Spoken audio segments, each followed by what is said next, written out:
Welcome to the conversation on the Young Turks. I'm Michael Shure in Los Angeles, and I'm joined today by Teresa McCalman, who is running for state senate in the 49th District of New York State. She ran for mayor of Schenectady.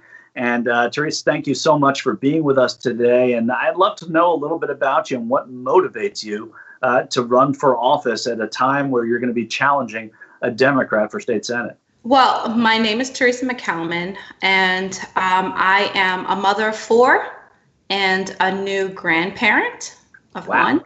My grandson, that's what I said. When are they giving the youngest looking grandparent award this year? I always look forward to that. Yeah. I am an educator, and I recently just ran for mayor in the city of Schenectady against an 8-year incumbent. And I only lost by about a little over 100 votes. And I ran initially to be mayor because coming from being formerly being homeless, with pregnant and with children, and being on social services and just struggling just to pay rent, to even find an apartment to live, especially in the city of Schenectady where I live, and working through those services to get assistance, the struggle was completely unnecessary, and then funding was not always available. And then the neighborhoods that we did end up living in, of course, were low-income neighborhoods. They were underserved, just absentee landlords, and just so many things, all the normal stuff you hear about people who are struggling just to live. We went through all of that. And I kept saying to my husband, I said, there's got to be something we can do. We called out to all of our leaders and said, help. And they were like, well, pretty much, go to the, community action program, or go to this person, this place. And every time we went there for help, there was never any funding or never any secure support. So I said, there's got to be something more that I can do as an individual to make sure that all the atrocities and everything that we experience from being homeless, suffering disasters, and not getting the help that we needed. I said, there's got to be more. So I got into community service. I actually went back to school and got a few degrees. I got 4 degrees. Wow. One for each kid, right? In about 4.5 years, I was not playing. I said, there's got to be something I have to do. So I tried to learn as much as possible, doing an internship in the Senate, learning how to compose bills, all of these different things. I wanted to know where was the problem, and how could I be a part of the solution. Let me interrupt you there, because I want to talk about that solution, Teresa. Okay. I want to, one of the more interesting things, and people wouldn't believe this, but of talking to candidates who didn't win, is to try and figure out why they didn't, especially when they aspire to a different office. So what was it that prevented your victory? When these arguments are so clear to anybody listening, what was it within the structure that made it difficult for you to win? And then the second part of that question, what are you doing differently this time? So the thing is that I won, okay? Because when they didn't expect me to get 1% of the vote, I only lost by 3.9% of the vote. Right. So actually against an 8-year incumbent that's really entrenched in the establishment and in the political machine. Me, just a parent, coming from them, from absolutely nowhere, way past left field, coming in and saying, these are the issues, these are the problems, you're ignoring us, and you're ignoring us for far too long, and change needs to happen, and it's going to happen whether you like it or not.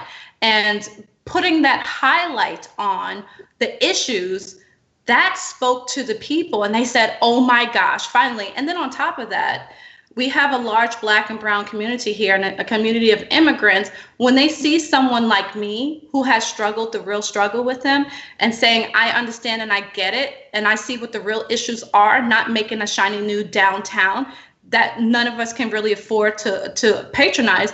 When I spoke about the real issues, they came out in droves and voted for me.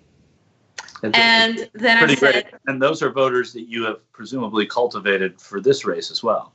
And yes, and at that race, actually, there were some people that I didn't even knew I existed, because we worked hard. Mind you, I had a team of three.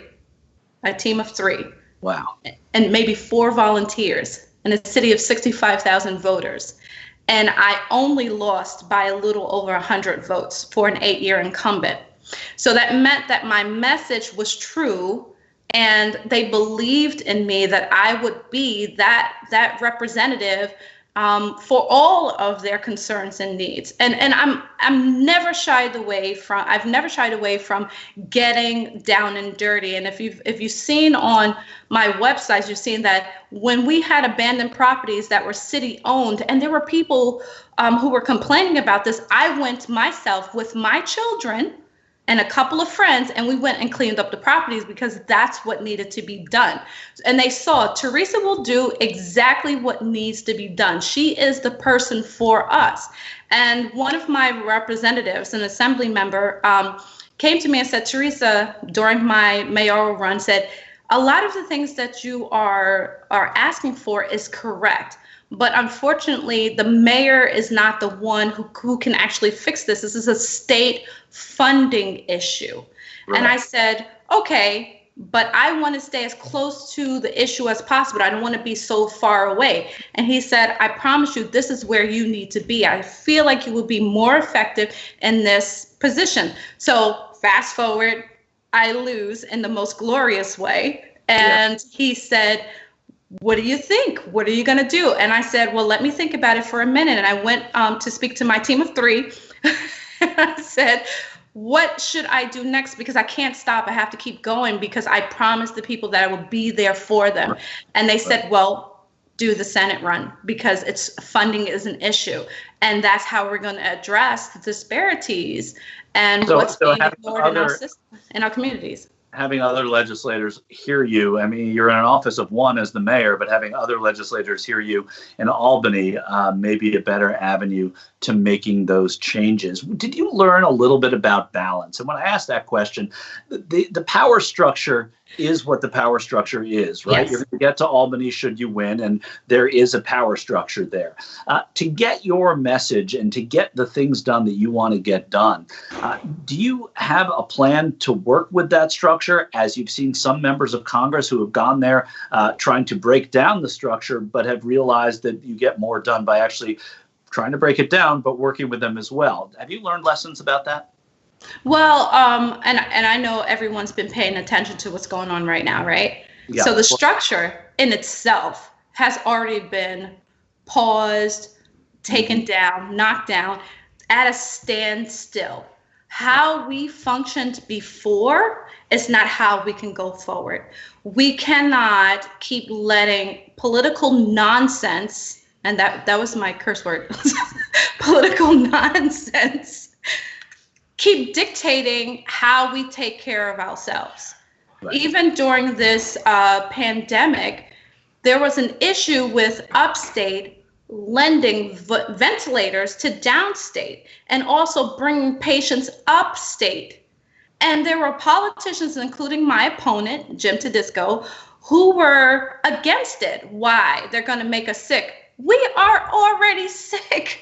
Yeah. We're already suffering. Everyone in the world is. Why are you letting politics get in the middle of this? History will remember us for our actions and inactions. So as it stands right now, the political nonsense can no longer carry us at all. We have to come together and we have to take care of ourselves. And I know for sure that this is exactly how the majority of the people who supported me before feel and how they feel right now. You say history remembers us by our actions. When should you win this race and serve in the New York State Senate in Albany, how would you like Teresa McCalmon to be remembered for her service to the state? What sort of signature item would you like to see your name attached to? I don't wait for someone else to do it. I don't. And I'm not the person to sit there and complain and point fingers. Look, the governor's not doing his job. Look, your congressperson is not doing their job. I say, what's the issue? This is the issue. And then I say, how can we fix this? And I don't put it all just on my shoulders. I make sure that everyone is involved who wants to be involved and who can be involved. And I say, okay, how can we get this done? I am solutions. That's it. And if no one else wants to do it, I will go do it. And I have proven that time and time again. Whenever there's a problem, anyone who knows me, they call me and say, Teresa, I have a question. It may be something simple. I'm not sure how to get this done. And I go, okay, I got you. Let me take care of that. That's Right. just me. I've always been that way. As an educator, that's how I am. There's a problem. What are the solutions? I'm always a person to get things done. And as a senator, that's going to help. I couldn't help but think when you were, and I've been to Schenectady, when you were talking about the immigrant population in your district and everything, how one of the toughest words to say in the English language is Schenectady. So I can't imagine English as a second language and moving to Schenectady, because I can barely say it. Teresa McCalman, I really appreciate your time. I admire your tenacity, certainly, and running after you've already tried one office, going for another one, going for those degrees in 4.5 years, the 4 kids, the coming out of homelessness. I wish you good luck, and thanks for being on the conversation on the Young Turks. Thank you so much, Michael. Thanks for watching this free clip of the Young Turks. Don't forget to become a TYT member today. For more exclusive content, join now at tyt.com/join.